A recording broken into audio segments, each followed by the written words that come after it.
Welcome back to the deep dive. We are jumping straight into, well, one of the most dynamic topics out there today.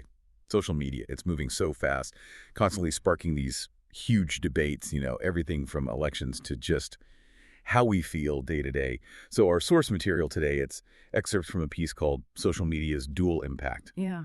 And our mission for you listening is to really get the core structure of the argument here, how the author frames it around both the positive and the negative impacts. Yeah, and what's really interesting right off the bat is that title, Dual Impact. It's like a roadmap. It tells you immediately, look, this isn't going to be a simple good or bad kind of thing. It accepts that both exist together. And honestly, for anyone trying to get a handle on this without getting overwhelmed, understanding that duality is, well, it's crucial.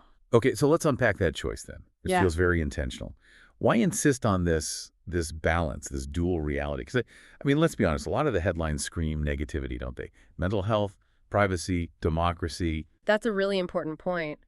And analyzing that foundation, the author is basically making a strong claim up front.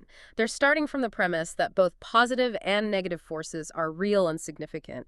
It forces you into critical thinking. You can't just, grab the evidence that fits what you already believe. I mean, think about it. These platforms are still massive, making tons of money. People are still using them constantly. That tells you the positive side must be pretty compelling, right?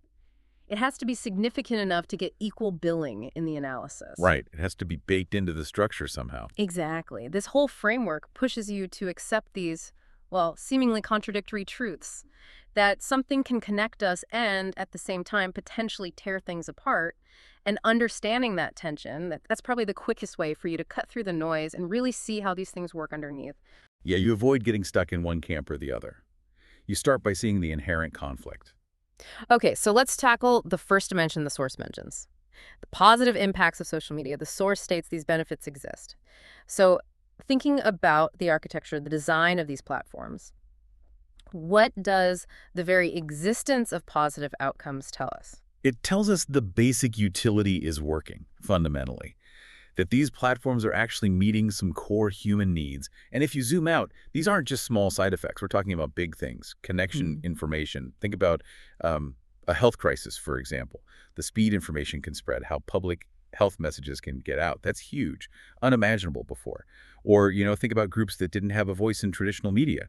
Social media gave them a platform. So things like connection across distance, building communities quickly, accessibility in torrent. The source is saying these aren't just bugs, they're features, powerful ones that deliver genuine value. And that value, that positive side, is essentially why these platforms are still so dominant, right? Nobody sticks around if there's absolutely nothing good coming out of it, no matter the downsides.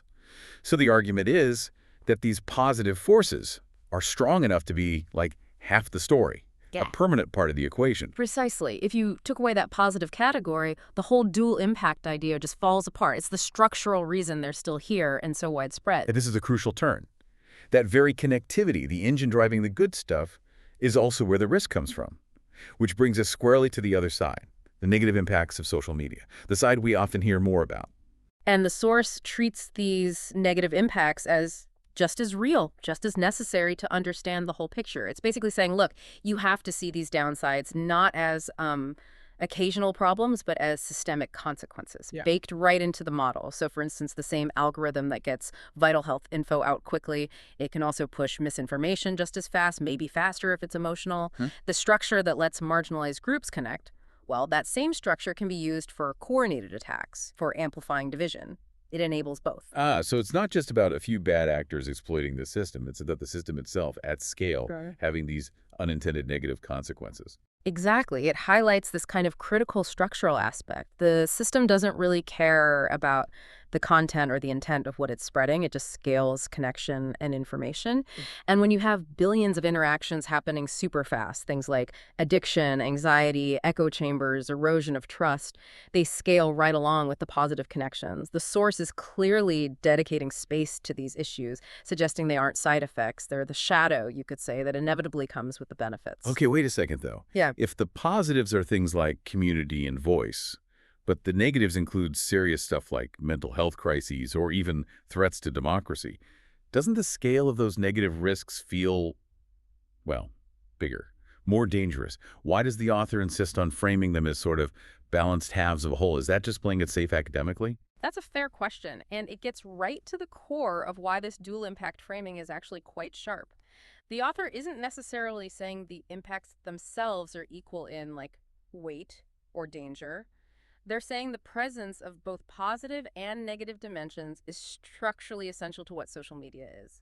The balance isn't in the outcome, maybe, but in the tension between the two. Think of it like a powerful engine in a car. It gives you speed, performance, that's the positive. But that same design inherently means it uses more fuel, maybe it's riskier at high speeds. Those are the negatives.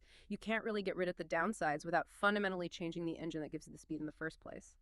Social media is kind of like that engine. Powerful, sometimes thrilling, but it comes with built-in risks. The overall value is always shifting depending on how you use it and what happens. That makes sense. It brings the two sides back together. It really is about that dual impact, that inherent trade-off. Yeah. So pulling this all together for you, the listener, what's the key takeaway? It's knowing that to really understand social media properly, you have to hold both sides in your head at the same time. The connection and the corrosion, they coexist. Once you have that framework, you can look at any new development, a cool new feature, or a worrying news report, and kind of place it within that understanding. Right. It helps you resist just reacting emotionally, either with panic or blind optimism. You start from this baseline understanding that the whole system is fundamentally conflicted. It's complex. And this framework the source gives us actually helps prevent that feeling of information overload because you stop looking for one simple answer like, is it good or bad? You realize that the constant tension is the normal state of things in the digital world. Yeah. So the source's core message is pretty clear. Analyzing social media isn't about picking a winner. It demands seeing both sides because the amazing positives and the serious negatives are tangled up together in the very design. Absolutely.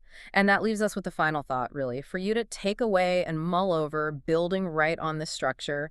If these platforms are fundamentally dual, always presenting this trade-off, what metrics, what specific things should you personally be looking at to figure out which side is winning for you in your own life at any given moment? Understanding the big structure is step one, but figuring out your personal net value, that's the really critical next step in making this knowledge useful.